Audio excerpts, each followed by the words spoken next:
Hi everyone, and welcome to the session. Today we've got a session on learning from the Cross-Party Parliamentary and Local Government Group, or Cpplg for short, how to set up a politicians network to support basic income. My name is Jack. I'm here to host the session and any discussions and questions which may follow afterwards. I'm one of the volunteers that is helping with the Basic Income Earth Network World Congress, which is being hosted by Glasgow this year. And I'm also the secretary on the board of trustees at Basic Income Network Scotland. I also recently completed a master's in political communication, in which I investigated how online policy advocacy targeted the policymaking process. And I used basic income movement in the UK as a case study. So I'm really interested in this theme of the Congress of how we take basic income from idea to reality. We normally have a moderator in as well, but it will be just myself today. So give me a minute if I'm kind of switching between the chat and stuff like that. Before we start, I want to go through a bit of ground house rules as well. Please make sure you're on mute unless you're invited to speak. This ensures that we're not cutting across the speakers or causing any issues for people who are hard of hearing who depend on the subtitles. Please speak slowly and clearly so that the captions can pick up exactly what it is that we're saying. This session will be split into a 15-minute presentation from Sam Gregory from UBI Lab Network first, and then it'll be followed by a panel discussion, which will be hosted by Johnny Douglas, also from UBI Lab Network, featuring Natalie Bennett, Ronnie Cowan, and Patrick Brown. Please put your questions in the question and answers box on Hoover throughout the session so that we've got plenty of questions for the panel later on. You can upvote questions if there's something that you particularly want to be answered by the speakers. Please feel free to use the chat on Hoover throughout as well. You may want to introduce yourself on Hoover in the chat just now if you want and tell us where you're calling from. And additionally, you can privately message people on Hoover if you want to carry on any discussions after the session has finished. We also have a roundup session today from 6:30 to 8 p.m. British time. So you can join that for even more discussions on basic income if you like. If there's anything specific for this session that we could make more accessible for you, let us know by privately messaging myself and we can try and accommodate that as best we can. Just before I hand over to the speakers, I want to remind everyone that this Congress, we've tried to bring speakers and attendees from all over the world to try and take basic income from idea to reality. In this session, we'll explore how we might go from idea to reality by looking at the cross-party parliamentary and local government group on UBI and how this exciting model might help us take basic income from idea to reality. Keep saying that, but it is the theme of the Congress after all. To begin with, I'm going to hand over to Sam Gregory from UBI Lab Networks. I've worked with these guys on the Scottish election campaign and where we asked candidates to sign a pledge for basic income. We got 108 candidates to sign, 29 of which were elected in May. And I don't think we could have done that without UBI Lab Network. So these guys, they've got the time and energy they put into basic income is incredible. So I'll hand over to Sam Gregory for his presentation just now.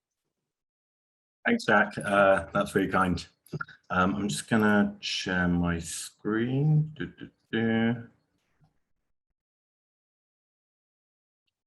First slide. Can everyone see that? Yeah, cool. So I'm just going to give a bit of a introduction to the Cpplg, which stands for Cross-Party Parliamentary and Local Government Group on Universal Basic Income. And we are one of the two member organisations who act as the secretariat to the Cpplg alongside the Basic Income conversation. So I'll just tell you a bit about UBI Lab Network. So we're a network of independent and autonomous groups across the UK and around the world, exploring the potential of UBI in communities, in local communities, and campaigning in a political sense for UBI. We started in 2016 out of a series of events on UBI at Sheffield Festival of Debate, and we're hosted by Opus Independence, which is a social enterprise based in Sheffield that both me and Johnny work for. So we've now got 40 UBI lab groups around the world, but the majority of them are in the north of England. We've also got 5 identity-based labs that explore what a universal basic income could do for disabled people, LGBTQ plus people, young people, women and artists. The structure of our network allows us to share resources and knowledge across the different labs. And we provide support to all 40 labs from a small central staff team, which is made up of me, Johnny, and James and Chiwei, who many of you will have met. If you're interested in starting a lab where you are, please get in touch with us after this. So just a very brief kind of overview of some of the work we've done. We've persuaded 32 councils across the UK to pass motions in support of the idea of piloting a UBI in their town or city. And each time we've done that, we've managed to sort of generate press coverage about it, radio discussion on local radio, local press, etc. So you can find a full list of those on our website, and you can find a guide to how you can persuade your local council to pass one of these motions too. So the Cpplg, as I already mentioned, stands for Cross-Party Parliamentary and Local Government Group. And the idea is that it brings together MPs, peers, councillors, members of the devolved assemblies and elected mayors on an equal footing. It's the first group of its kind in the UK, and it's a sort of evolution of the idea of the APPG in Parliament, but with the idea being that it involves people across the UK rather than just in Westminster. And it was suggested to us by Natalie Bennett, who's on the call, and you're going to be hearing from in a minute, as a kind of a unique new idea that we think could eventually go beyond just UBI, and we'd like to see sort of Cpplgs on other things to create a more kind of, it's a more democratic form than just the APPG, which can only include peers and MPs. So these are our co-chairs, with the idea being that we have a range of people from different parties and who are elected members of different organisations. So we've got Christine Jardine, MP from the Liberal Democrats, Ronnie Cowan, MP from the SNP, who you'll be hearing from in a minute, Natalie Bennett from the Green Party, Patrick Brown, an Alliance Party councillor in Northern Ireland, Beth Winter, MP from the Labour Party, and Councillor Alison Teal, who is a Green Party councillor in Sheffield. So the Cpplg hosts regular meetings with guest speakers for its wider membership. So these are our co-chairs, but anyone's welcome to be a member of the Cpplg and come to meetings as long as they are an elected representative based in the UK. So we hold regular meetings for the wider membership, which is about 100 different people on a kind of rotating basis. And we have guest speakers coming in to talk about different aspects of UBI. So we've had talks on UBI and housing, and we've had talks from people in America talking about some pilots there. And we've had lots of discussions around what a potential pilot in the UK will look like. So as well as those regular meetings, the co-chairs also agree on actions which are taken on behalf of the Cpplg by the Secretariat. This is the sort of first big action we did. Oh, I should have mentioned the Cpplg was formed in summer, around about summer last year. And this is the first big action we took in October 2020. So we had 520 elected representatives from across the UK representing every party except the Conservative Party, wrote a letter to the Chancellor Rishi Sunak calling on him to support local authorities across the UK that had said they wanted to run UBI pilots. So as many of you will know, that one of the main barriers to running a pilot at the moment is the fact that any sort of serious pilot would involve the cooperation of the DWP and HMRC.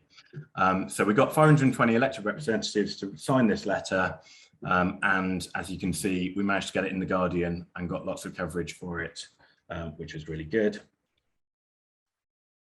And we also managed to make quite a big noise about that on social media. So we sent out these graphics, which Johnny created, which looked really cool.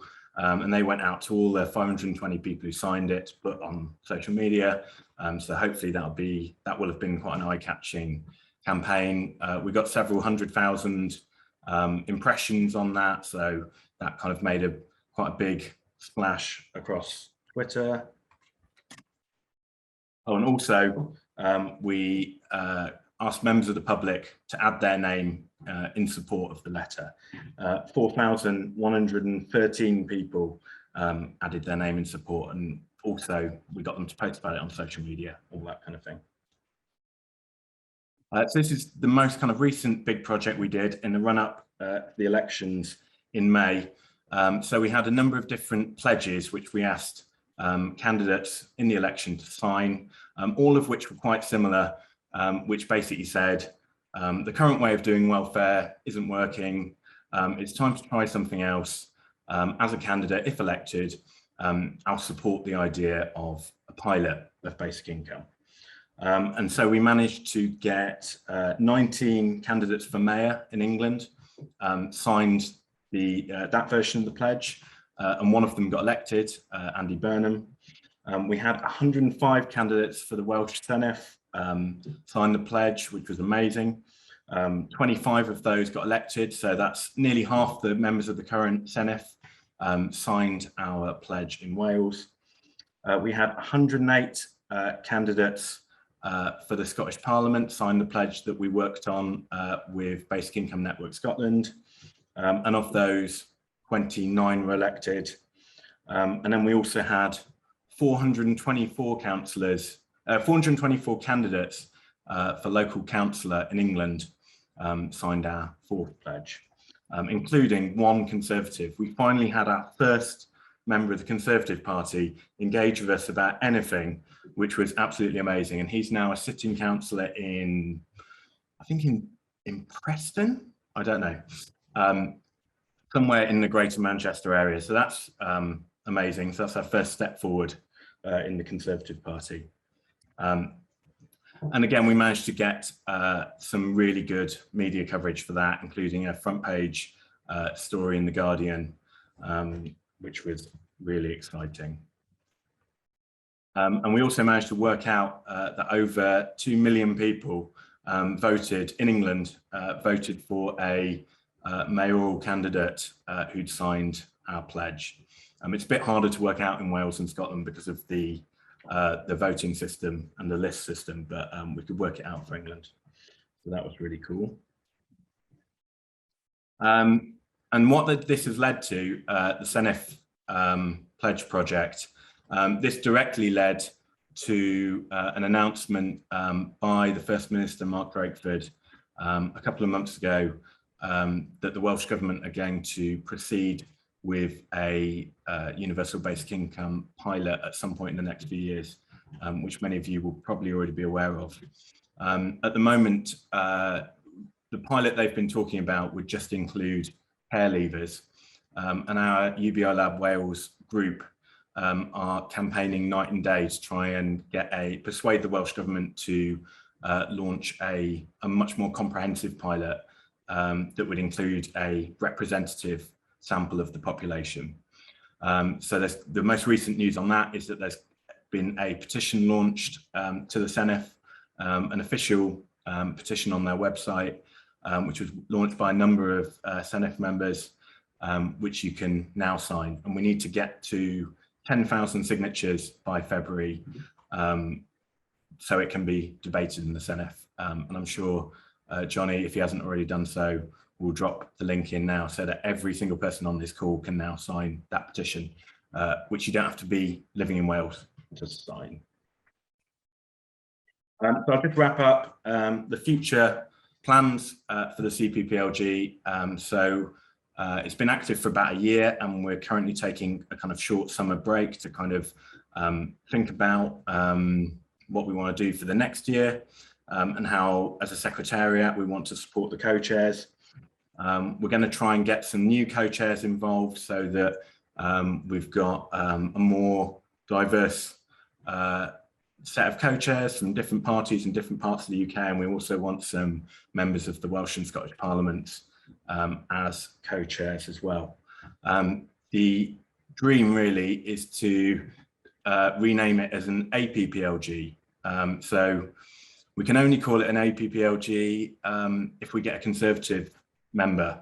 And our brave Conservative councillor who signed our pledge seems to be understandably more hesitant about joining the CPPLG because I don't know if that would mean that he's not a member of the Conservative Party for much longer. But hopefully in the next year, as we kind of push the debate on UBI forwards and more into the mainstream, hopefully we can get some curious Conservatives to start coming along to meetings, even if in a critical capacity, they'd be most welcome.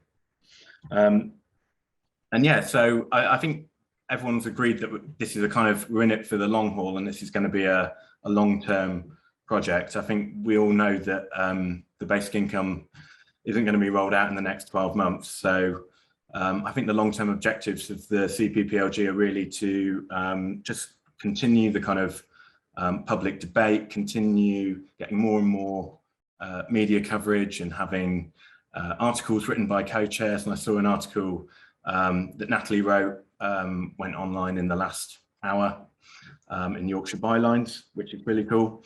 And then just persuading the Welsh government and the Scottish government, who have both expressed an interest in running some sort of UBI pilot, to press ahead with that and launch a comprehensive pilot. So yeah, that's a bit of background to the CPPLG, and now I'll hand over to Johnny.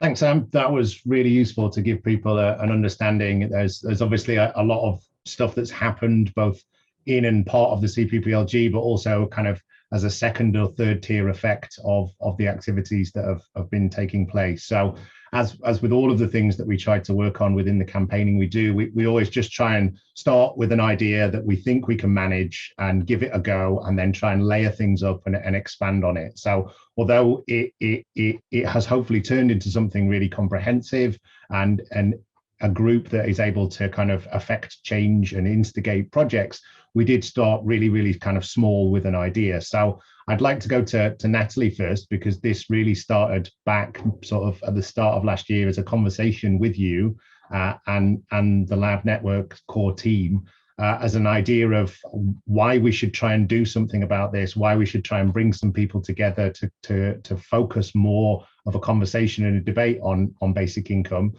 So it'd be really good to get your thoughts and perspectives on where this all began.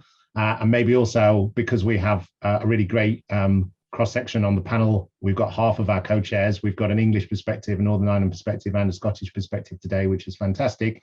So it'd be good to just get some thoughts on that English perspective and how it's going. So Natalie, over to you. Thank you very much, and thank you everyone who's joined us today, and it's great to be here.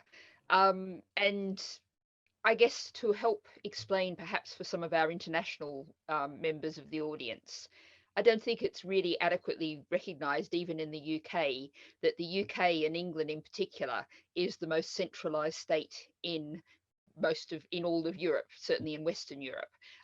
Money and resources and power are focused on Westminster. That's particularly true for England. But even when it comes to the devolved administrations of Scotland, Wales and Northern Ireland, we've heard from them in other sessions how they'd really like to bring in at least UBI trials, but Westminster's benefit system makes that extraordinarily difficult. And as you said, Johnny, one of my jobs in life is to regularly face up to Baroness Stedman Scott and say, have you reconsidered about universal basic income? And she says with increasing tones of anger, no, no, no. And that's the government position. But I thought it was really important to bring together the people from across the political spectrum in Westminster to make sure that we were working together on this. But beyond Westminster, I'm very much a believer in the be the change you want to be. And all party parliamentary groups, APPG, were mentioned. And there's, I think last I saw it was about 500 of those, covering all kind of interest subjects from, I'm part of the Women in Detention APPG. I'm also part of the Gardens and Horticulture APPG. There's an APPG for cider and for wine, which I believe both of which are particularly popular. But these are places where issues are debated, and there's a real space to get into the Westminster bubble. But all of those APPGs only have as members, members of Parliament and members of the House of Lords. And I think innately, I heard a really good phrase this morning on a session in BN talking about universal basic income as being attached to the individual. It belongs to the individual. But I think also what it means, of course, in particularly the British context, is money will be going into every community according to the number of people in that community. It's a very much decentralizing, taking power away from the centre, away from Westminster thing. So it's really important that we got people from all levels of government in the UK involved in this. And it does strike me that perhaps particularly if we have any Europeans in this session, they might be thinking that this is the sort of thing that happens all the time in Europe, because local government, regional government in many parts of continental Europe is much more powerful than the UK. But so we're aiming to have the transformation of UBI, but we're also aiming to start from this base to change the whole way the British political system works. So, it's good to be ambitious and think big, and that's exactly what we're doing. Thanks very much. Brilliant. Thanks, Natalie. So I'd like to head over to Northern Ireland next, if we can. So Patrick is doing his PhD in basic income and conflict resolution, as well as being an Alliance councillor in Northern Ireland, and has been a friend to and part of the network for quite a long time now, as he also finds the time to co-organise and had co-founded the Northern Ireland Lab. And you've been making some fantastic progress there. And I think that the Cpplg has provided an opportunity and a platform to maybe connect some of that up, as Natalie was talking about the way the UK is made up and the need for us to work together to apply different amounts of pressure. But it'd be great to get your thoughts on why you joined the Cpplg and the Northern Ireland perspective, Paddy. Great, yeah, thank you very much, Johnny. So my research looks, in my PhD, looks at basic income and conflict transformation. We had a panel session on that yesterday at the Congress, which went really well. And I suppose I've fleshed out those ideas over the last couple of years, and we published a paper on it through the UBI Lab Northern Ireland last September with our ideas on how a trial of that could work. And the next steps are now looking at how we can actually put that trial into action and get the political support behind that to see it happen. And I suppose one of the things that I've been really interested in working on through the Cpplg is looking at how we can use our different devolved structures within the United Kingdom to try and push for a UBI and learn from the differences between the different devolved regions. And Northern Ireland is in kind of a unique position. So when we were working on our proposals, we leaned very heavily into the Scottish feasibility study, which was published just before we released our paper. And there's a lot of lessons to be learned from that. It's an incredibly comprehensive document.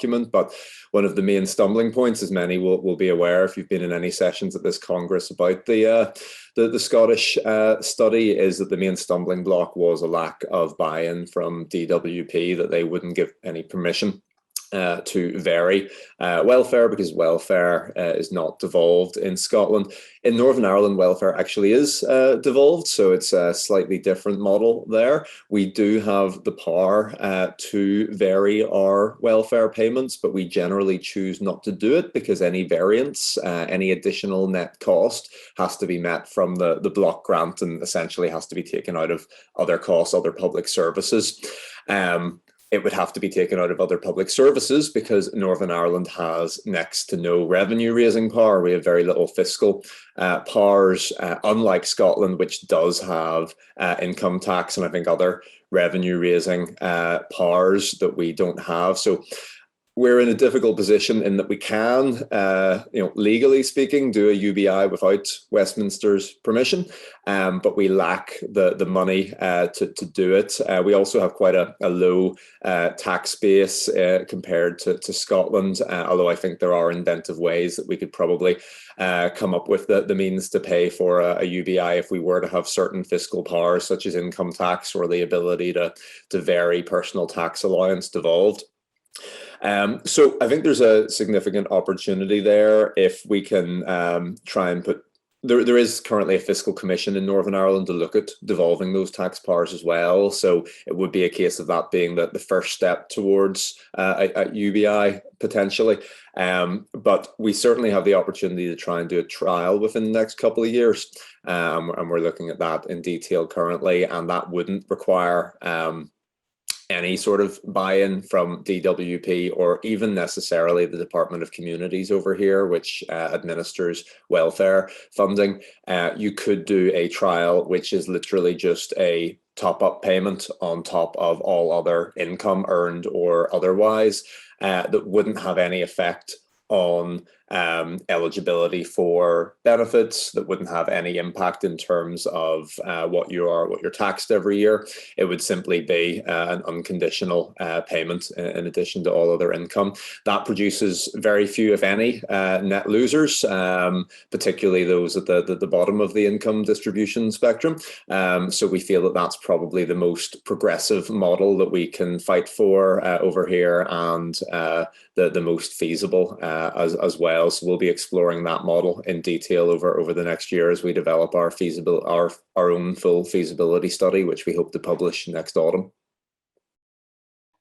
Brilliant, thanks, Patrick. That's really useful. And yeah, to our kind of international conference members, it might look sometimes that the UK is kind of one thing, but it's very much not, and we're not necessarily in a position of easily being able to make this happen at all. So I don't think any of us quite know how it might play out, but we're trying on as many fronts as possible to keep moving things and pushing them forward. Depending on how you've joined the call today, whether it's within WUSA or within Zoom itself, please do feel free to drop into the Q&A or the chat any questions you might have for the panel. We've got a few more bits of discussion, but we will get to them if you want to start posting them now. We are going to head to our host nation next and up to Scotland for Ronnie's perspective on why he joined the Cpplg and some insight from where Scotland is, which is obviously significantly further ahead in a lot of ways than the rest of the UK. But yeah, it'd be great to get some insight from that starting point. Cheers, Ronnie. Yeah, cheers, Johnny. First of all, the Cpplg, I hate doing, personally, I hate doing politics in silos. It just never takes you anywhere. I could sit down in a room full of people within the Scottish National Party and we'd all agree on it. And we tend to agree on it. Not everybody agrees on it, but we tend to agree on it. But I wouldn't take the conversation forward anything within Scotland or within the United Kingdom. So being part of all party parliamentary groups where I cross ideas with other people in different political parties and also across the House, into the House of Lords, you always hear different perspectives. Sometimes you agree with them, sometimes you disagree with them, but then prepares your argument before you take that idea out to the people in the real world, because there's absolutely no point in having a wonderful, shiny idea, and then you expose it to the public and they shoot it down in 5 minutes. Point in case, I'm going to get political there. Some governments do this, they think of great wonderful ideas, and they last 5 minutes in the public eye, and everybody goes, how could you be so stupid to do that? Well, that's because they didn't taste it. First of all, they sat in a silo somewhere, probably within the cabinet office, thought, this is a great idea. And nobody had the courage to say to them, whether it was senior civil service, or I would say, actually, there's a problem with your idea here. So APPGs do that. The Cpplg takes it a stage further and says, okay, it's not just about MPs and members of the House of Lords. Let's go further than that. Go back to the grassroots of our politics, where we all come from. Let's look at councillors. Let's look at the mayors and see what they've got to add to this. Because ultimately, we're asking people to buy into this concept And everybody's life experiences exposes them to different things in different ways.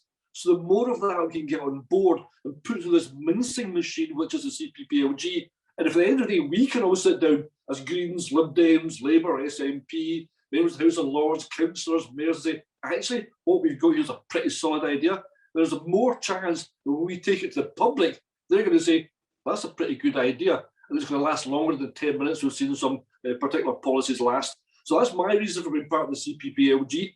Beyond that, in Scotland, yes, it's very kind of you to say we're further down the road. We're not as far down the road as I'd like us to be. There are things we could do, we could be pushing it, but this conference was opened from an address from the First Minister, Nicola Sturgeon, which is very good of her to give her time to do that. And it also gives us the courage of our own convictions that from the very top of my party, we are being backed up and supported in what I'm fighting for.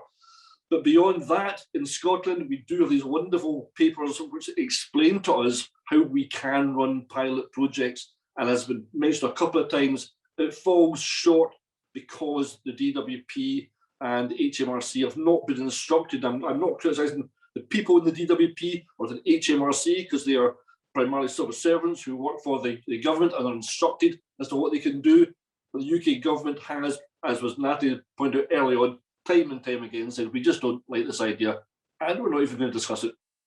We're not going to do an evidence-based approach to this. We don't think it's a good idea, so we're not even into the conversation. But I believe, it was interesting to hear what Patrick said about Northern Ireland, but I believe in Scotland we need the DWP, we need HMRC buy-in. Otherwise, as an article I wrote recently for the newspaper up here in Scotland, where the danger is that we take people, we bring them into UBI, and for 2 years they exist there, and then we try to push them back into DWP and HMRC. And that transition in and out, we want to be as smooth as possible. We don't want people put under extra pressure. Well, where have you been for the last 2 years? What was the income you had? Did you pay tax on it? Because basic income is about primarily, or one of the reasons is about releasing people from those day-to-day pressures. We don't want people in an environment for 2 years worrying about what's going to happen when they leave that environment. And HMRC suddenly turn around to them and say, well, you're due this tax, you've not been paid. Or maybe you are. Just a letter to say you owe us money. It's a lot of pressure for some people when they don't have the money in the first place. So I think we're going to be very careful about how we do that. So that's where we are currently in Scotland. Lots of support for it. And Glasgow is one of the areas which has said they'd like to run a pilot project. And it's got cross-party support. And it's got support of the Glasgow City Council. And it's got support of the Scottish Government. So we're asking for this opportunity. And it hurts me, like my Scottish nationalist heart, to say that. We've got to ask Westminster for the permission to do this, and if we're going to do it properly. And that's where we currently are. I believe things can move forward. It's interesting today, talking about people working together, that at some point, it may have happened by now, they've announced that the Scottish National Party and the Greens are going to coalition in the Scottish Government. So we've welcomed the Greens into a position of power in the Scottish Government, and hopefully with their aid on this subject matter and others, we can progress things in Scotland in a collaborative fashion where we understand the working cross-party, working with other people, we learn from them, and we can make better evidence-based policy. So I'm hoping that's what's going to happen from the SNP Greens Alliance, and hopefully with the CPPLG. We mentioned we've got one Tory on board. I thought it was Bolton. I don't know, my geography is not that good, but we've got one Tory MP, one Tory councillor on board. That's the seed. That's the seed we need. You know, if he can convince one other, then two convince four, and four convince eight, and suddenly it becomes an acceptable thing to discuss within the Conservative Party. And we know is looking at the current state of the Conservative and Unionist government, it's not going to be there forever. It may be our next government may be a Conservative government, but it certainly won't be the same Prime Minister, it won't be the same Foreign Officer, it won't be the same Health Minister. So these people in those positions, given the opportunity, might just decide it's worth discussing, it's worth running a pilot project, which at a Westminster level, to me, is really the best thing we could hang out for. Fantastic, thank you so much, Ronnie. So there's a lot of common themes within this, and I'm trying to keep us aware of our international audience. I think it's really, really useful to have those kind of perspectives and stories from each of the nations within the UK, because I think they illustrate how much of a struggle we all have with trying to speak to power and challenge power, and how that we can't necessarily just always resist against that. We need to bring people together to find common ground, to create opportunities to try things out. And that's our route past. So I think a lot of this is kind of really relevant to lots of different places, because we all, as different as they might be, have different power structures within our nations and with our countries. There's all sorts of political persuasions and ideologies that influence those. And it's how we bring those things together, and how we also utilize the kind of democratic processes we have to look where different elements of power reside. And the power still does reside with the people, because as with the Cpplg, they're all the members are elected representatives. They're representative of people. So it's about finding those multiple channels that we might look at in terms of political strands, but also the different levels of representation of who is representative of what group of people, whether that be a locality that's a town or a city, it might be a regional base, or it might be broader perspective. So it'd be really interesting to sort of get from the panel any thoughts about how strategically we go about challenging power, how we go about bringing people together behind ideas, and how we find those different levers within the political structure, whether here in the UK, or obviously there's a not dissimilar group in the United States, which is Mayors for a Guaranteed Income, that is doing a similar thing to the Cpplg. Yeah, just any thoughts or ideas about how people can start to do this sort of thing where they are would be great. Who would like to take that first? I'm happy to start off on that one, Johnny, if you like. Cheers, Patrick. So I think our main strategy for trying to get things moving in terms of support for our peace dividend trial was with local government. So as a councillor myself, I was able to bring a motion to my local council and also speak to colleagues in both my own party and other parties who had maybe paid lip service to UBI in the past, posted positively about it on Twitter during the height of the pandemic. And we were bringing these motions in sort of August, September time for context. So knowledge and awareness of UBI was still fairly high. We were riding a bit of a wave of momentum. There was still a lot of talk about furlough being cancelled and wound down and stuff like that. So we had an opportunity there. And I think Johnny was talking about seizing that opportunity or identifying those pressure points to go in and appeal to politicians at the right time. And the sad fact is, and doesn't apply obviously to my lovely colleagues here today, but politicians are fickle. They will go with the public opinion at the time and what they feel will get headlines and what is popular. And we were striking while the iron was hot in that regard, in terms of UBI being in the public consciousness. So we were able to create a bit of a domino effect, where one council, Newry, Morningdown, my own council, passed it, and then it went to Belfast. And of course, anything that Newry can do, Belfast has to do better. And then of course, anything that Belfast does, Derry Council also has to do as the second city in Northern Ireland. And then you saw 3 other councils coming on the back of that as well. But we also used a strategy to try and identify why each individual party might support a UBI.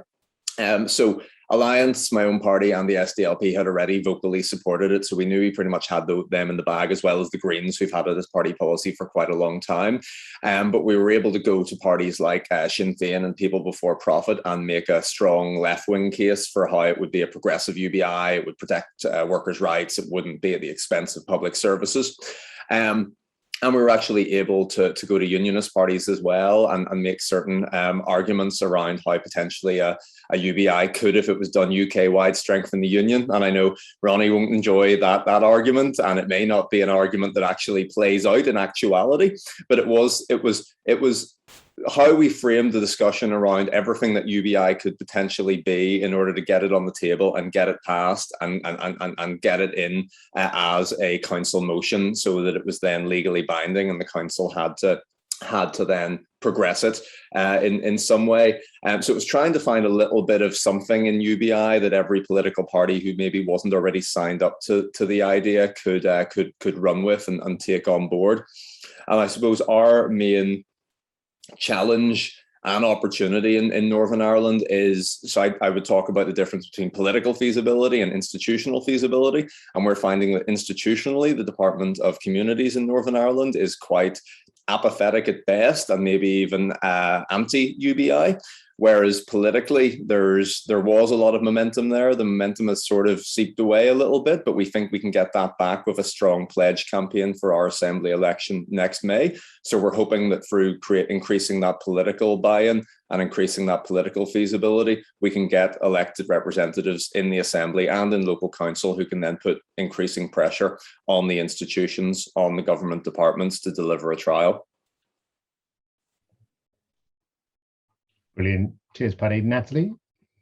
Just to bounce off what both Patrick and Ronnie had said about finding something in UBI for all of the political frameworks. And Ronnie said that we've got our first Tory councillor on board and we aim to get 2 and 4, etc.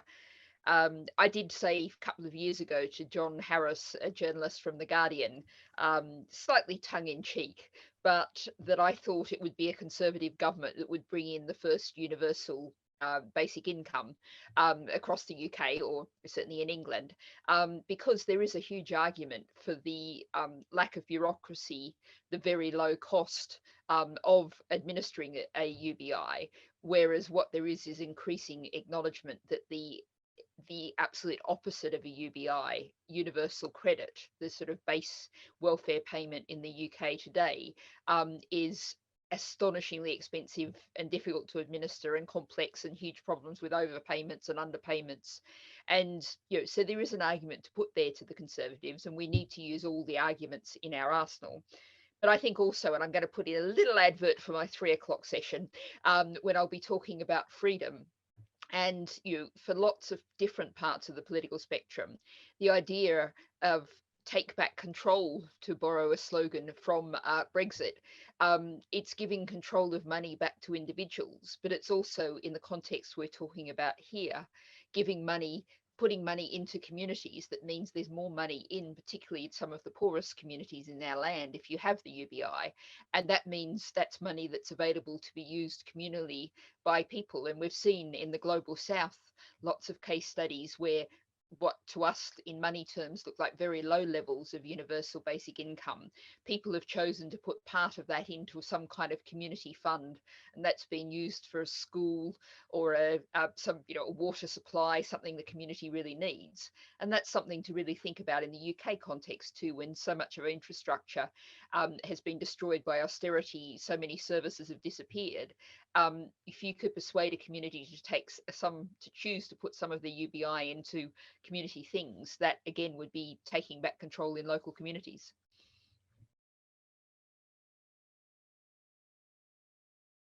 Thanks, Natalie. That's really good. As with all of this, basic income, it touches on so many different issues. There's so many different perspectives that we always need to be thinking about and considering, and that's why this kind of cross-party and cross kind of political and cross all these other issues is so important. Ronnie? Yeah, I was thinking, some people come into politics for the glamour of it. It's not a glamorous job if you're doing it properly. It's all about the hard work in the background. And I'd say the same to all the activists that are listening to this. It's about having that same conversation time after time after time. It's called the nudge principle, which is an organisation within the Cabinet Office, which is now called the Behavioural Insight Team. But basically, you have the same conversation and you repeat the key messages until people go, actually, then they start to repeat it. Yeah, and then the conversation grows. It's how you change the psyche of people.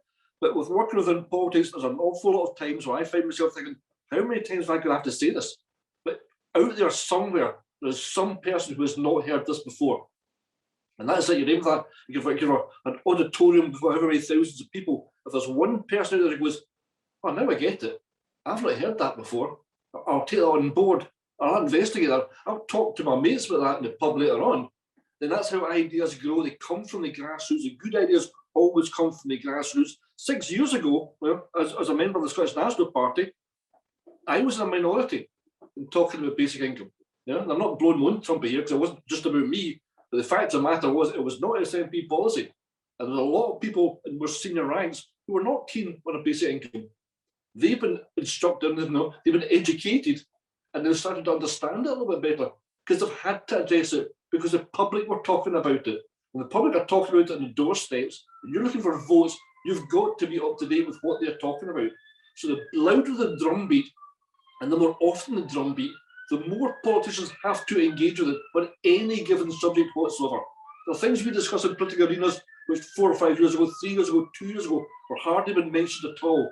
But if the public get it into their heads that this is an important matter, and they're prepared to pursue it and pursue it and pursue it to ad nauseum, then politicians have to engage and understand what it is. They might just walk in and try and rubbish it straight away. We're talking about a minimum guaranteed income now in Scotland as well, which is not my preferred path to go down. But within days of it being muted, some parts of the media were completely rubbishing it. But what it's done is it's put it into the public eye right now. And people who a month ago did not know what a minimum guaranteed income was are going, hold on just a minute, what's this? And they're educating themselves and they're talking about it. And it's so important the members of the public are talking about it and understanding it. It's not just the politicians who are doing it. And we go back to, I always like to go back to the Beveridge report. You know, when he was talking about the changes in welfare and the introduction of NHS, it was getting trashed. Actually, if you look at the history books now, it's less obvious because people rewrite history to suit themselves. But at the time, it was getting trashed. This idea that taxpayers should pay money to support other poorer people was not a popular idea, particularly in the Second World War. You know, people just come through really tough times and want to protect what they had. It was an idea which, as Beveridge at the time said, revolutionary times need revolutionary ideas, not patching, which is why we cannot continue to patch universal credit, because we'll patch it and patch it and patch it until it just falls apart. You know, it's a, I was going to say it's a Trigger's broom, but maybe people don't know Trigger's broom actually is. You know, a chap called Trigger had a broom himself, had this broom for 20 years. It hasn't let down once. 10 new handles and 20 new heads. Yeah, it's been patched to death. It's not the same broom as he had 20 years ago. And we've got to think about with basic income. It's a big radical idea, but sometimes taking a big radical idea is the right thing to do rather than continue to patch a system which is going to continue to let you down. But what we do and how people engage this party, a huge amount of that is not about politicians.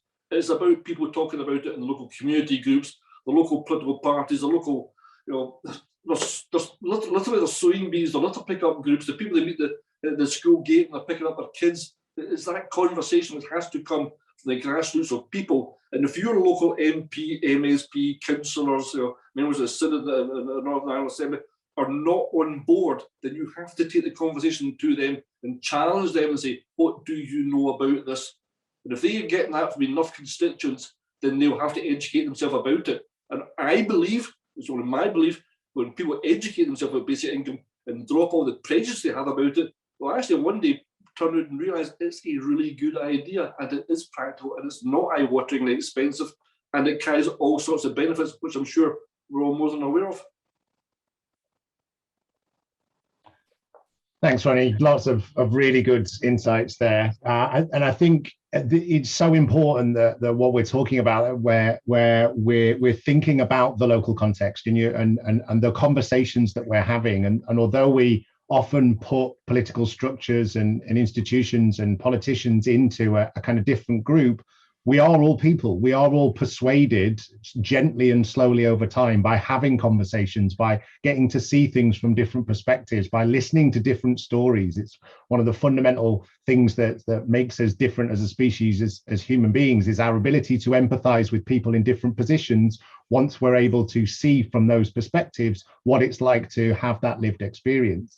And I think that broadness on the different levels of where power sits, and there will be centralized power in the UK in Westminster, but that local context, this political approach to campaigning that obviously being at this conference we're all interested in to some extent, depending on the work we're doing, it sits within that wider context. And I'd like to go to Sam, because I think there's another important component here for all of us, especially those looking at how do I get more involved in the UK, or how do I do this in my country, which is the press and the media are a key component of this. Politicians and people in positions of power are held to account and influenced by the media and the press. Obviously, we mentioned that Natalie's got an article in the Byline Times today Ronnie's got a piece in the National this week. Paddy's had a number of different pieces in the coverage of the local council motions that have been passed across Northern Ireland, and people seeing something happening where they are is often the bit that switches them onto it. National coverage, amazing. International coverage, really great for visibility, but it doesn't necessarily make you sold on it. So just in the same way that the CPPLG seeks to find different levels of representation so that people feel like the person representing them is engaged, working with the rest of the lab network and Basic Income Conversation, we're always trying to find ways of wrapping press coverage and media attention so that people see their local paper engaging on this. So I just thought we'd go to Sam as our resident professional journalist and expert on all things media for the lab network, and just get your thoughts on why this is so important for influencing and pushing back on that power structure. Yeah, definitely. Thanks, Johnny. Yeah, with the media and press stuff, the constant thing I say to people in the network when they're working on projects is that if it's not in the media, if it's not reported, then it might as well not have happened. So if people get their local council to pass a motion and all the councillors make a nice speech and talk about that, and then it goes into the minutes on the council's website, if it then doesn't get reported in any of the local press and nobody finds out about it, then there's not much point in doing it. And all this is kind of obviously complicated by the fact that, as anyone who's on this call who's based in the UK or is familiar with politics in the UK will know that the redistribution of wealth, however much it would be, that would result from bringing in a UBI, is sort of fundamentally opposed to the interests of some of the billionaires who own large parts of our press. So there's that constant, I sound like I'm getting on a bit of a soapbox here, but there's that constant kind of tension where it is going to be very difficult to get positive stories in the Daily Mail or the Daily Express, because the sort of billionaire owners of these papers would be net contributors to a UBI massively. They wouldn't financially benefit from it. So you're constantly trying to, as Natalie said earlier, work out different arguments that might appeal to those sort of newspapers, like reducing bureaucracy, stuff like that. The final thing I'd say about that is that it's brilliant to get in The Guardian, and we've maybe got like 8 or 9 stories in The Guardian in the last few years. And that feels like a really important first step compared to not getting media coverage for UBI at all. But we now need to go beyond that.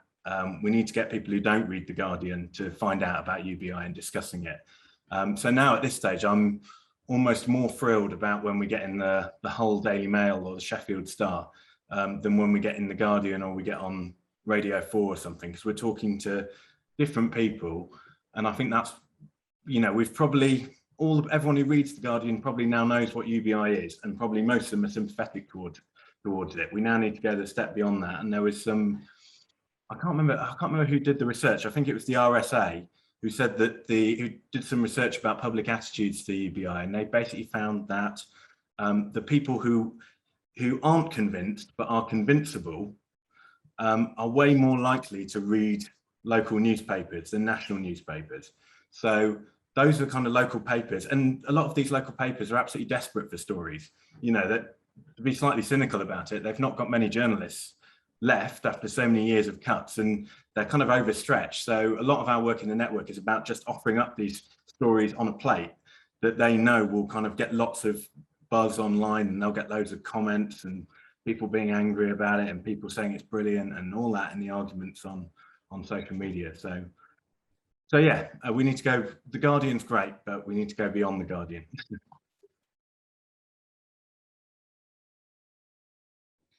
Brilliant. Thanks, Sam. Really useful, as always. So we've had a couple of questions in. Apologise for the wheel spinning outside. I don't know what that is. We've had a couple of questions in. So a topic that seems to be coming up quite a lot that I'd like to frame slightly wider is the minimum income guarantee, which has obviously been announced by Nicola Sturgeon this week as something to look at. But I'd be really interested to get some of the panel's perspectives as obviously we move through this journey. There is kind of different suggestions and different ideas around what a basic income is and what kind of measures and stages there are in getting towards that. So how do we, as a constantly evolving situation that's moving forward, how do we deal with those kind of different measures or different suggestions, such as minimum guaranteed income, that are not a universal basic income, that might be close to a universal basic income? And as Ronnie was saying, there's kind of ways you could iteratively keep changing universal credit in the UK. We'll get to a point where it just breaks because it's not getting to the nub of it. But obviously, everybody has different opinions. There's always going to be a dynamic. So how do we either unpick the overlap for those different measures, or how do we keep moving forward to a good version of a universal basic income that might fit a definition that most people would agree on?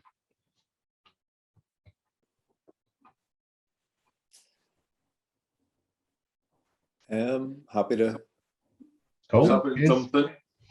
Guys, jump in. First of all, I'm not one to criticise the First Minister, and I hope you'd understand where I'm coming from on this. Had we not been scuppered in our attempts to run basic income pilots, I don't think at this moment in time we would be discussing the minimum income guarantee. I think my perspective is we've been pushed into that because we can't push ahead with basic income right now. Now, I much prefer basic income as a policy because I think the minimum income guarantees will suffer from some of the symptoms of patching we're talking about. It's not, to me, UBI, the universal aspect of it is absolutely key to what we're trying to do. And I think any form of other form of welfare does not remove the stigma behind it, does not make it universal to everybody. It leaves itself open to the rich people who seem to be subsidising the poor people type mentality, which is absolutely what we're trying to get away from here, and create a level playing field, a level platform for everybody to be able to launch their lives from. So I understand, I think I understand why we've got to where we are here in Scotland with this. Given the fact that we at this point we cannot progress the UBI pilots, it's absolutely a logical place for us to go to.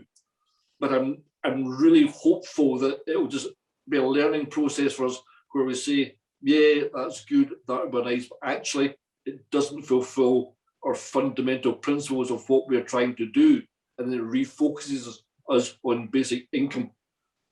I'm a little bit worried that we're being diverted from where we want to get to because of this. However, I fully understand the need for it, because while we discuss it, poverty is not going away. So we have to go alternatives to what we currently have, and a minimum income guarantee may well be that, but I do not believe it's a long-term solution. But I personally would want an independent Scotland to have as our welfare system. Brilliant, thanks, Ronnie. Patrick? Yeah, so I mean, there's various alternatives out there that are often thrown out by people in this sort of progressive space as, initiatives we could do instead of a UBI, like a job guarantee program or universal basic services. And I don't think a minimum income guarantee fits within that sort of camp. I do think it shares, broadly similar aims to a UBI, not a million miles away from a negative income tax, although that again would be closer to a UBI. It's a bit like, an uplift in universal credit. I'm not going to vote against it. It's a good thing, but it's not ultimately where we want to get to, but it can be a stepping stone towards a better system. And I mean, Ronnie was making the point that there's no reason why we couldn't also do a trial of UBI. So, for example, if we take the peace dividend proposal that we're hoping to do with, say, 1,000 people in a particularly deprived part of Belfast, there's no reason why you couldn't do a UBI of £200 to £400 a month there to every single person within that area in order to test the impact that an actual UBI would have.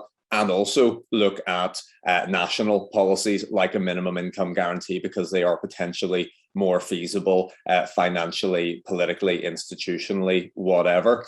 But I think it's always important that we're very clear as proponents of UBI that we recognize the U in that, whether that is universal or unconditional, both of which are often used interchangeably, but universal seems to have taken over a little bit. But a minimum income guarantee is not universal or unconditional. It doesn't go to everyone, and it is means tested. So it does not have the same core values. It's coming from a positive place, but it's important that we don't conflate the two, and we continue to come up with potentially creative and original ideas to do a UBI whilst also supporting those sort of progressive measures. Just to come in, and I'd agree with what's been said thus far, that I think a minimum income guarantee is a small step towards a UBI, but it is nothing like a UBI, and it's not nearly as good as a UBI. We also have to be very aware that there are some things that call themselves basic income out there that are dangerous and damaging and come from a totally anti-progressive perspective. And I was just having a flashback to, I think it must have been about 2009. So I didn't have a great deal of political experience. And it was one of the first times I went into the Houses of Parliament in Westminster. And I found myself on a panel with the Adam Smith Institute. And they were advocating what they called a universal basic income, which, as a discussion emerged, became clear that what they wanted to do was everyone to get 20 or 30 pounds so that employers could pay lower salaries.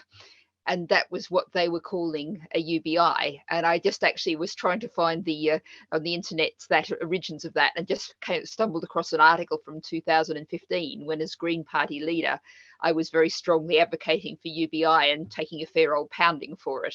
And someone from the Adam Smith Institute saying, "Oh, Natalie Bennett is bad at advocating this, but it's a good idea really." And again, propounding that idea of a wage subsidy. So I think we have to be really careful of this. And I'm also, and this may, perhaps even some people on this call may not agree with me on this, I think the idea of a job guarantee is a very, very dangerous, centralizing, damaging idea, because it propagates the idea that you have to have something that looks like a job, someone else telling you what to do. Whereas if you're a carer for a relative, if you spend your time working in a local community garden, that's not a job, but it's a contribution to society that's far greater than many jobs. And so I think the idea of a job guarantee is profoundly opposite to what I believe a UBI stands for. Thanks. Thanks, Natalie. It's really useful. I think there is always a fascinating discussion that's worth having, not necessarily now, but thinking about this idea of the difference between a job and work. Like, work could maybe be categorized as the thing that you contribute that benefits other people, whereas a job is what you do to derive an income to allow you to cover your overheads or pay for the things that you either choose or need to have. Sam, I think you wanted to bob in on potentially some news on this. Oh yeah, extremely briefly. Just wanted to mention that while we've been on this call, the draft agreement between the Scottish Greens and the SNP has been released about 15 minutes ago, and it mentions that they want to prioritise work to deliver a minimum income guarantee, as has already been reported. But it also says they agree to continue to call upon the UK government to support basic income pilots in Scotland and across the rest of the UK. So I just wanted to mention that really for context of this conversation. Thanks, Sam. Just to pick up on that, actually, is a little bit more. I think it's a really important point to make as UBI advocates, that whilst we feel that UBI is the most transformational, game-changing policy out there, there's no reason why you can't have a jobs program, not jobs guarantee necessarily, not you have to work to get an income, but you can invest in a jobs program and have good quality public sector jobs. You can also invest in and expand public services. You can also have a program of community wealth building and redirect local economic flows. We can do all of these things together as part of a vision for a better economy. But as UBI advocates, we of course want to put it first. Yeah, really important point. I think that the universal basic income can often get siloed into, well, if we had this, then there isn't other stuff. Hopefully what it creates is a base layer that allows us to get to a place of start thinking about all of the other stuff we need to do, and provide that solid foundation that we can look at how do we help people find jobs, look for different sorts of work, re-educate themselves around that? How do we have those discussions around how that will look going forward, what work is, what jobs are? We've had another question in, which is a fun one to try and always answer, which is, Natalie, I'll come to you first on this, is, are there plans for actually involving Conservative politicians? Basic income has historically been supported more by the Tories than Labour. Have you spoken directly with any of the councillors who supported the pledge, or any other people that would be interested in engaging on this? Well, I guess the UBI lab people, you, Johnny, or someone else could probably directly answer the contact with the councillor. But it's certainly something that I'm working on in the House of Lords, in terms of, trying to look around for lots of different arguments, make the argument in lots of different ways, and approach peers, particularly Tory peers, who I think might be interested. And the House of Lords is a very strange place, and I won't go into full details here now, but what we're seeing is that because the Conservative Party is now essentially in the UK a far-right party, there's lots of traditional, what were known as One Nation Tories, who are very uncomfortable with the current government. And just as a case study from a different subject area, I've been astonished in the agriculture and environment bills to find myself saying, I agree with the Duke of Wellington, who is, surprisingly enough, not now a Tory, but a crossbencher. So he's explicitly left the Conservative Party and become a crossbencher. So, we really shouldn't give up on practically anybody. There's a few people in the House I'd give up on, but not very many. Thanks, Natalie. Any more thoughts on how we either engage people specifically within the Conservative Party or other parties that aren't necessarily on board with this in a UK context, or I suppose in a different context? I don't know, Patrick, whether you've got, with your experience of going to the States and campaigning in areas there, potentially some thoughts on how issues can often become polarized and how we get back from that polarization. Ronnie, you've unmuted. Yeah, I mean, it's just a question of, as I said earlier, you just keep on having the conversation. You never know where you're going to get that result. I worked on APPG for gambling-related harm. We're looking at fixed odd betting terminals and the price of them. And Caroline Harris, Labour MP, and myself were pushing it. And Ian Duncan Smith came along to one of our meetings. Ian Duncan Smith and I politically have got very, very little in common. But he agreed with us on this. And as a Conservative to join the APPG, he transformed what we were able to do in our channels of communication to offset gambling-related harm. And he's been a huge asset to the work we've done. So you have to keep on talking, and from the darkness, somebody could emerge who doesn't agree with you in all other aspects of welfare or whatever. But in this one thing, they may think, what, actually, I'm prepared to step up and back you in this. So it's about keeping your door open to people and not. I mean, I'm very quick to rubbish the Conservative and Unionist parties, particularly the Scottish Conservative and Unionists. But at the end of the day, I can still sit down and have a conversation with the vast majority of them on any given subject at any given time, and you never really know where you just might find that connection. Brilliant. Thanks, Ronnie.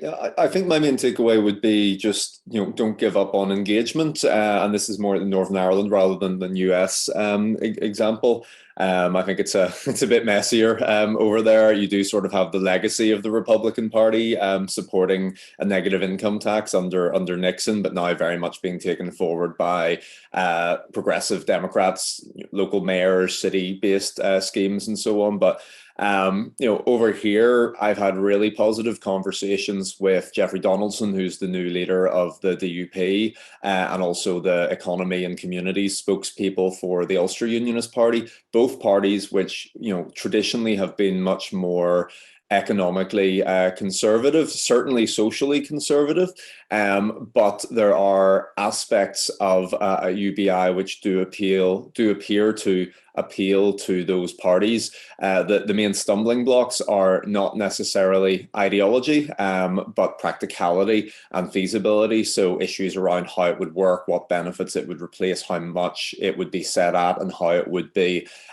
funded. Those are all issues that we can address through our feasibility study. what we're finding actually is that the more, I would call those non-fatal criticisms that can be ironed out through policy decisions, the more sort of substantive criticisms that we're seeing are actually from the left, and the more sort of hard left in Northern Ireland. So people before profit, Sinn Féin, trade unions seem to be a lot more skeptical on an ideological level of UBI. They want a more societal, collective approach, things like expanding universal basic services, increasing minimum wages. Now, of course, I've made the argument that we don't necessarily have to have one or the other.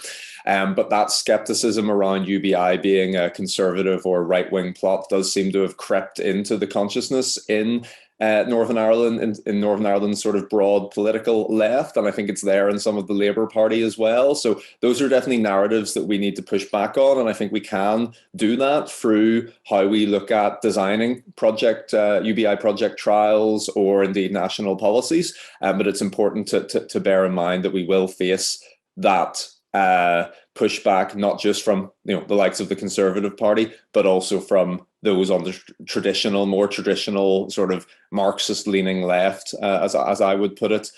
So we do need to plan to fight on both fronts, so to speak. If I can just bounce off that, Patrick, what you said was exactly what I was just thinking, that our current Labour Party in the UK certainly is not behind UBI. And there is a very strong sense that people's identity should come from their paid employment, their work, at the sort of foundations of socialist political philosophy. And I think thinking about groups we need to reach out to, what we need to do more on in terms of campaigning. I've done a bit of work looking at universal basic income as a feminist project. And I think we need to reach out and draw in many more feminist groups, much more, but also look at groups like carers, unpaid or paid with the tiniest of benefits, family carers. These are the kind of groups who often are not very organized. They're not organized as trade unions are organized, but they can be reached, and those stories can be told. And picking up what Ronnie was saying before about winning public support, public enthusiasm for UBI, some of those are very important and often politically excluded groups we need to bring on board. Thanks, Natalie. Really good insights again, and always the master of diplomacy, Patrick, in explaining those different aspects of people's opinion. Never ceases to impress me. And we're kind of moving towards the end of our time for our session, and I know Natalie's got another session at 5:30, so we need to leave a bit of a gap for her to gather her thoughts and refocus for that one as well. So we've got a closing question, and then this one just before, which if it's okay, Bob, I'm going to rephrase ever so slightly. So the question itself is, what do we mean by universal and everybody? I want funds to go to homeless people and people don't have access to public funds. Do we need to consider prisoners? How do we sell really universal basic income to the politicians and the public? So that's the question, which I don't think we've got time to quite delve into, because there's a number of aspects of that. So if I can reframe it ever so slightly, because they are really important things. There are people who might not have quite the same considered set of rights because they are in incarceration, or they might not have bank accounts or access to funds. So how do we address that? But framing that in the context of this session, how do we also facilitate politicians engaging in these discussions that could be quite detrimental to their supporting public? I can take a very unique Northern Ireland spin on that, in that working in a post-conflict society and doing a UBI is an argument for universality in itself, in that you face a problem post-conflict in keeping potentially different sides, various groups happy, keeping funding available for community projects, for reinvestment in communities that have fallen behind economically. Basically, what we have had often in Northern Ireland is slush funds for paramilitaries, where there is a bunch of money that is doled out to paramilitary favourites of the political parties to keep them happy and to stop them going onto the street and causing bother. What you have with a UBI is a solution that recognises that in a situation of conflict, everybody in society is affected. Now, obviously, some are affected worse than others, victims of conflict, ex-combatants, and so on. There should still be victims' pensions and other initiatives to support them financially. But many of us, young people, using the term fairly loosely, I'm turning 30 next year, but we grew up in a society that didn't have the same economic opportunities as our counterparts across the water in England, for example, as a result of growing up in a divided community. Our outlook on the world will have been different as a result of growing up in that divided community. And a UBI, through reaching everyone, recognizes that sort of collective and shared suffering that a nation experiences or a community experiences through a conflict. So I think that's a very powerful argument around recognition that enhances the need for a universal approach to funding post-conflict, and also takes away some of that power and influence and sort of gatekeeping power of paramilitary groups who choose who benefits from the funding, whereas UBI goes directly into the pockets of those who need it most. Brilliant. Cheers, Patrick. Natalie, Ronnie, any thoughts? Well, I think there's a couple of points to make. I'm sorry, Bob, you are reminding me of Andrew Neil on a BBC politics program, who in 2015 turned to me in an Andrew Neil way and said, "But what about prisoners? Are you going to give it to prisoners?" Which I confess was not something I had thought about before, and I had to think very fast. But it didn't take very long, because the answer, of course, is that this is a universal payment. It goes to everybody. Now, I think, as I said, I think to Andrew Neil at the time, it would be reasonable for the state to recover a moderate, reasonable amount of subsistence for food, from that payment from the person, but that would still leave them with some money, which of course would be a very important factor. I mentioned I'm with the Women in Detention All-Party Parliamentary Group.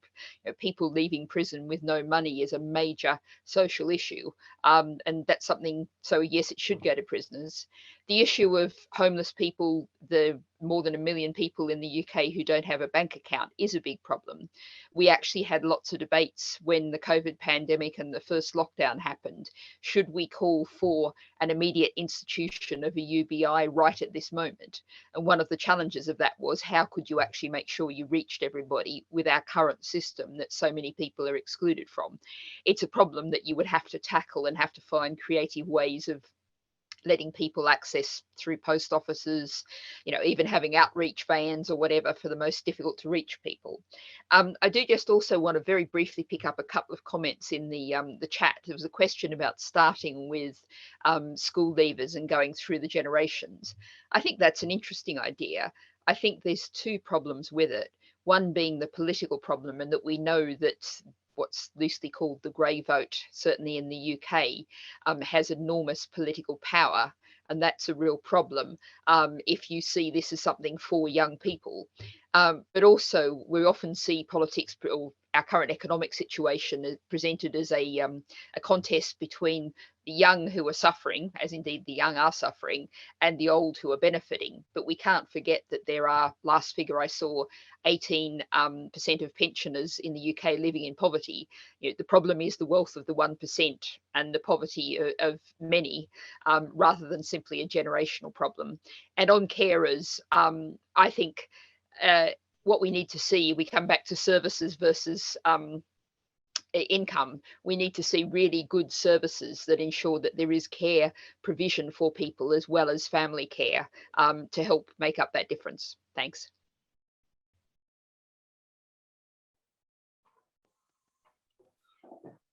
Yep, I agree with what was just said there, and I think in terms of prisoners, I think Natalie explained it very eloquently.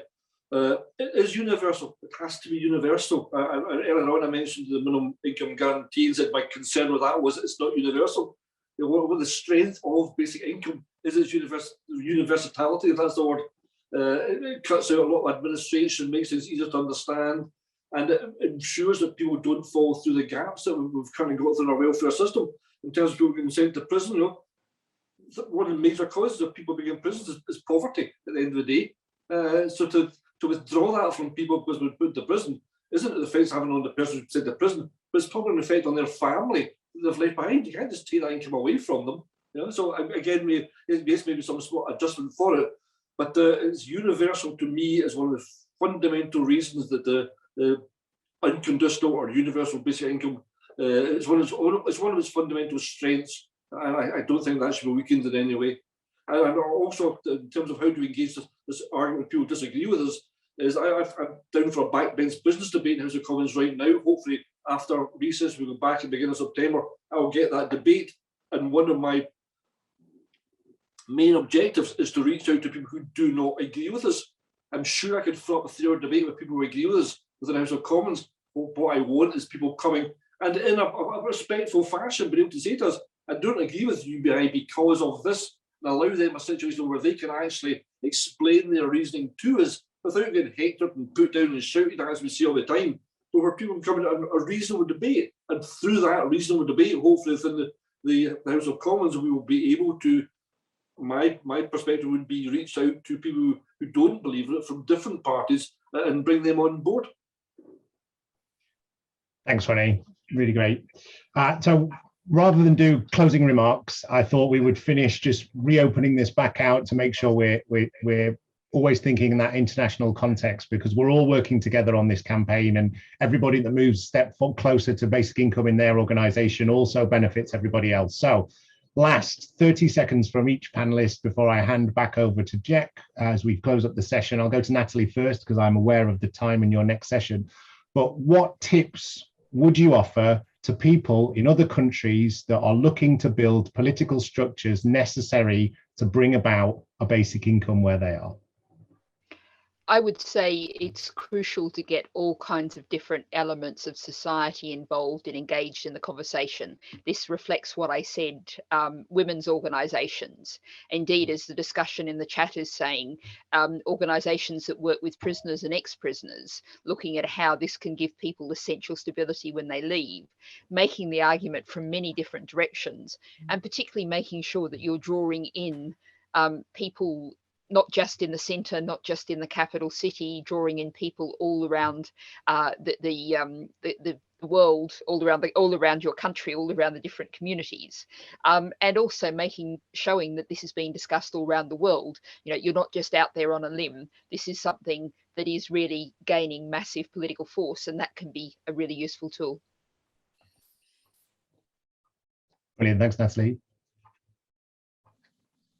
Can I just add to that, on top of what's just been said there, engage with academia, get good independent research. It's absolutely vital to your argument, and it's not politically biased.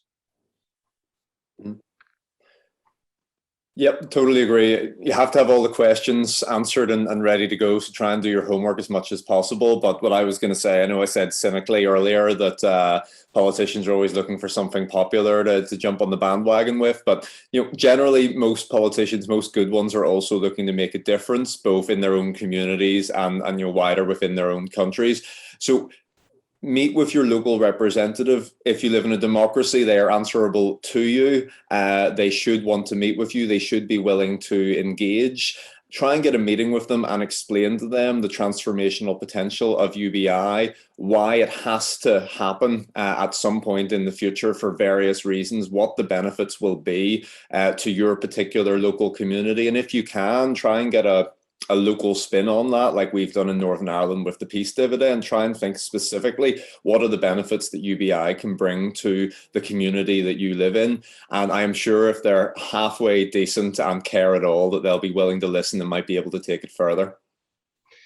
Brilliant. I think that's a fantastic point to finish on. Thank you for all of your contributions today. A huge thank you to Natalie, to Patrick, and to Ronnie. Massive thank you to Sam for all of your support. If there is anyone in a UK context that wants to engage on this, do reach out to ourselves. We're ourselves as the Basic Income Network and Basic Income Conversation are here to support and push the Cpplg further forward.